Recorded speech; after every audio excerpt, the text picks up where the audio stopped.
Welcome to Minspeak History, written by Bruce R. Baker and read by Gail Van Tatenhove. Minspeak is perhaps the most widely used software in the augmentative and alternative communication world today. When first introduced, however, it represented a substantial departure from the traditional way of looking at symbols for computer systems in general, and for language representation in particular. Minspeak was conceived while Bruce was working on a doctoral program in modern linguistics and language teaching at the Middlebury Language Center in Vermont. In casting around for a dissertation topic, he was investigating the language used to describe and to interact with people who have disabilities. At a certain point in his investigations, Bruce conducted some interviews with people who had disabilities. The first few individuals Bruce talked to had difficulty communicating with him, so Bruce tried to construct a coding system to facilitate their information exchange. This led him to an investigation of AAC systems available at the time. Bruce found these systems to be, in his opinion, linguistically primitive. They seemed to take very little advantage of the substantial and growing field of knowledge about linguistics and computational linguistics. Bruce determined to build a system or to have some role in building a system that would take advantage of these modern linguistic insights. Bruce's personal background in linguistics was from a discipline called classical philology. This is the study of the Greek and Latin languages and literatures. Bruce's introduction to modern linguistic theory occurred in graduate school. It was there that Bruce learned about the newer generative grammars and the systematic modern approach to language categorization and structure. It was there as well that Bruce first learned about computational linguistics and how computers might someday master the art of translating one language into another. As Bruce saw the communication aids that were built in the 1970s, it became plain to him that none of them seemed to be taking advantage of the possibilities of generative language for people with disabilities by using any of the artificial intelligence techniques that were being developed for language translation. The communication aids seemed to assume that the letter, the phoneme, or the picture with a single meaning were the only ways of handling language creation. The language translation techniques that had been developed to that point had not really fulfilled their desired goal. The problem had been that language generation was viewed as occurring simply according to rules and divorced from its real-world context. A typical story about this problem is reflected in the joke. A computer mistranslates the sentence, "The spirit is willing, but the flesh is weak," into "The vodka is good, but the meat is rotten." Although accurate machine translation remains an elusive dream even today, much knowledge has been gained about how to analyze and generate language using computer technology. Parsers are computer programs which analyze language. There are semantic, syntactic, and even pragmatic parsers. These programs can divide language into its constituent elements and factors.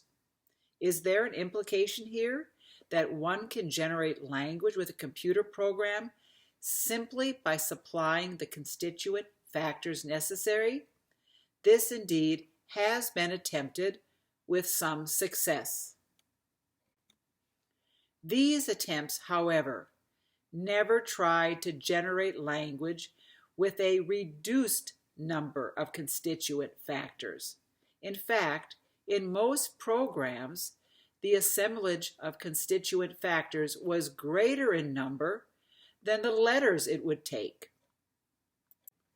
Bruce's dream was to reduce the number of constituent factors necessary by the use of artificial intelligence. To do this, Bruce knew it was necessary to represent language on the keyboard of the computer in some other way than by the simple use of letters. Thus, Bruce turned to the use of small pictures or icons. This was the birth of Minspeak. It occurred in the summer of 1980. Bruce thought of pictures because of work he had done in the hieroglyphics writing systems of ancient peoples. One picture, while not literally worth 1,000 words, can represent several different ideas rather easily. Hieroglyphic systems often represent a group of ideas by the single picture. Which idea is represented by a picture is determined by the context or the sequence in which the picture is used. For instance, the Maya Indians of Central America used a picture of a shark to represent not only sharks, but the ocean as well. Because these people regarded the ocean as green, the shark glyph was used to represent both the color green and the stone jade. Hieroglyphic systems were basically shorthands for oral cultures. They are very economical and, to the people living in the culture, relatively simple. Bruce reasoned that the application of such multi-meaning pictures on computer systems would make possible the representation of many different constituent elements in language without recourse to hundreds and hundreds of symbols. Bruce further reasoned that computer systems could use inputs from these multi-meaning pictures in a variety of ways to produce voice output for people with disabilities. In the preliminary work, Bruce featured the use of about 40 icons. The first icon was the picture of an ear. Bruce took this to represent phatic or feedback utterances. Other icons were chosen to represent different pragmatic aspects of speech. Through combining these icons and sequences with each other, Bruce began designing the front end of a computer system that he hoped would generate language with great efficiency. The system evolved rapidly throughout that summer. By August 10, 1980, Bruce was ready to initiate the process that eventually resulted in patents for the Minspeak technique. In September of 1980, Bruce attended the President's Conference on Non-Speaking People at the National Institute of Health in Washington, D.C. Bruce went as Richard Creech's chauffeur. Rick's accomplishments in AAC had already attracted a good deal of attention. He was one of the first and finest users of commercially available speech output communication aids. By 1980, he had appeared as a guest presenter at many AAC conferences. Rick Creech and Bruce had become acquainted by telephone in March or April of that year. They had many long conversations by phone, and toward the end of the summer, Bruce traveled to North Carolina so they could meet personally. It was Rick's enthusiasm about the semantic compaction technique that kept Bruce involved in the project at first. Rick told Bruce about the number encoding system he was using, describing in detail its various aspects. Rick assured Bruce that no one else was doing anything like Minspeak, that systems exploiting the artificial intelligence possibilities inherent in modern syntax and semantics were not available. Bruce was living not far from Washington, D.C. at the time of the President's Conference, so he volunteered to supply Rick and his father with transportation and be their guest at the meeting. Bruce met many people who had played important roles in the field of AAC and who are still doing so today. The field was quite small at the time, but there was great excitement. What Bruce found was just what Rick had described. No one was doing anything remotely similar to what Bruce was now calling Minspeak. The use of multi-meaning, sequenced icons as a user interface for a language database seemed new, and not just a little far out, to many of the participants in the conference. Its power, however, was becoming clearer to Bruce and to Rick. Bruce knew that computers had great potential for handling language, but his own hands-on experience was limited. Bruce enlisted the help of Kenneth Smith, a former student of his, who was an actuary, who is a professional mathematician, and a computer programmer. Kenneth and Bruce conferred extensively, and in the spring of 1981, Kenneth implemented a Minspeak program on an AIM-65 computer. They used a Votrax SC01 voice synthesizer. The system was primitive, but deeply gratifying. At this time, Bruce's vision about how to proceed was inspired by Dr. Lois Schwab of the University of Nebraska. Dr. Schwab was involved with a concept called service learning. One computer science student, Mark Damke, with funding she had organized, built a voice output computer system for another student, Bill Rush. Bruce conceived, somewhat naively, of a program where one student would receive a master's degree in engineering for designing a custom-tailored computer for a communicatively impaired individual. Another student would receive a master's degree in speech-language pathology for designing the vocabulary and icon sequences. The device user would volunteer his or her time, as well as that of the family, and would receive a voice output communication system for his or her contributions. It was all very idealistic and exciting. As Bruce began trying to lay the groundwork for such a system, good friends in the university community advised him that universities do not have finished products as their goal.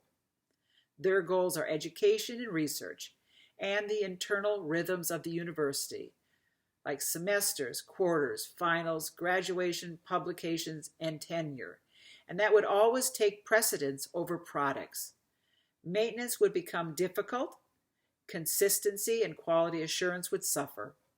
As these realities became clear to him, Bruce began to explore the possibility of commercial manufacture. Bruce's primary concerns were that Minspeak be embodied in a computer system that would be worthy of it, with a program that would be able to reflect Minspeak's ability to map syntax and semantics, and that this system be available to large numbers of people with communication impairments. Only commercial manufacturers, Bruce began to feel, could meet his concerns. Bruce presented Minspeak to a series of them. There was interest from several, but Bruce was drawn to Prenke Romick because he sensed their commitment to the highest possible achievement for the individual user. Bruce felt he needed to know on a first-hand basis what communication disability was really all about.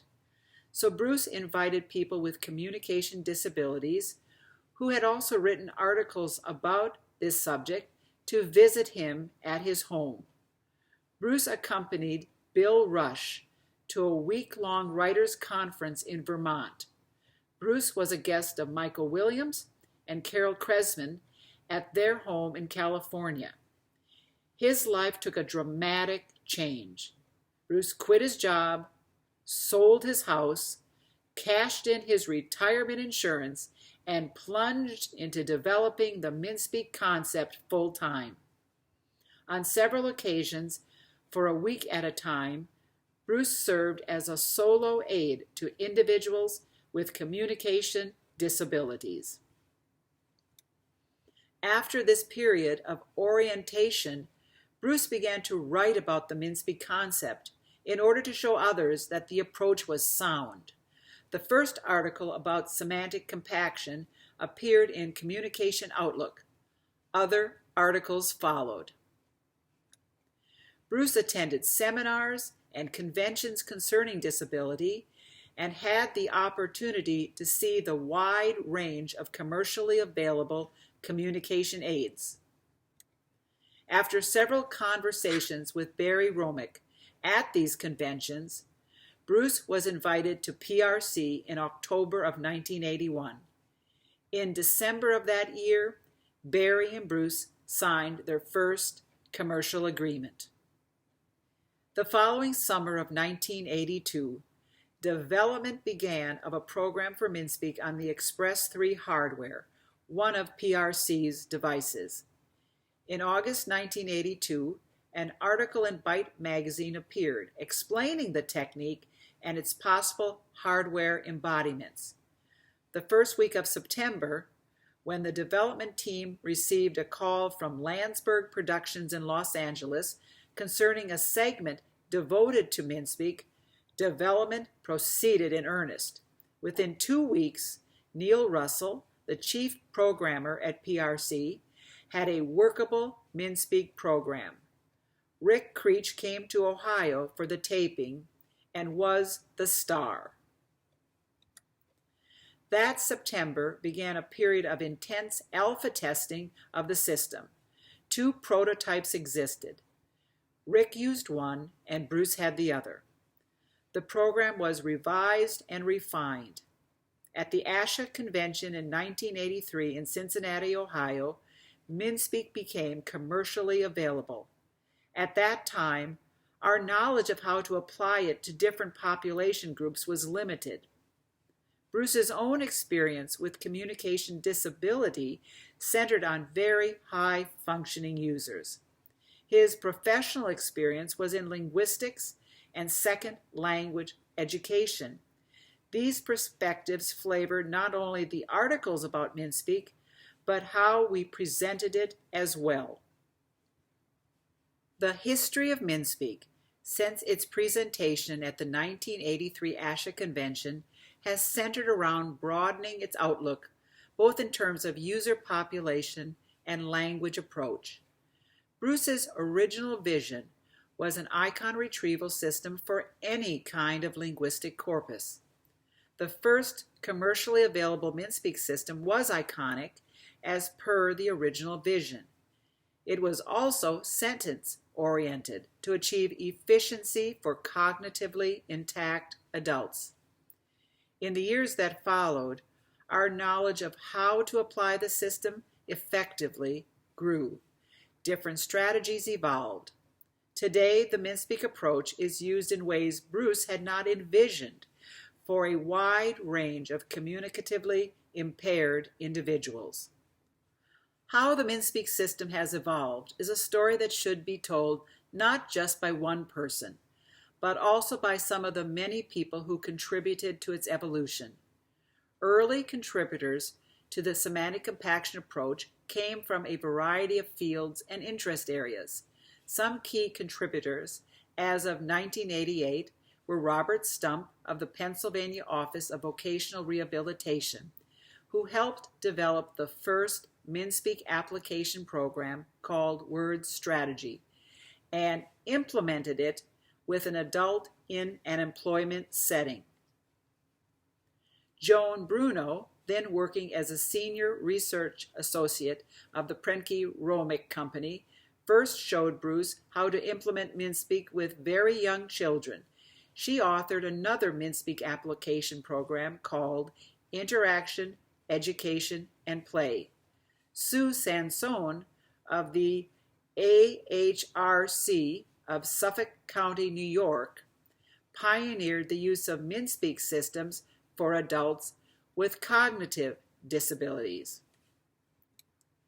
Gail Van Tatenhove then working at the Communication Systems Evaluation Center, a statewide AAC assessment center in Orlando, Florida, broke more new ground for Bruce by showing how she was using Minspeak with children and adults with multiple cognitive and physical disabilities. She authored another Minspeak application program called Power and Play.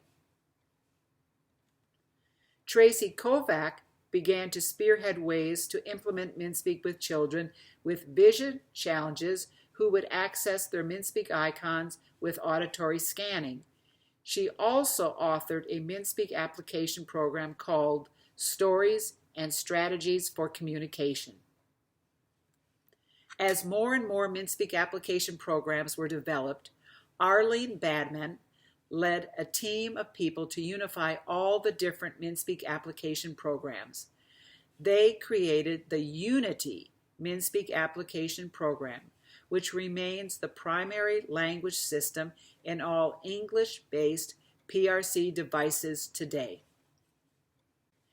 A variation of the Unity program called LAMP Words for Life was developed by John Halloran for people with autism spectrum disorders.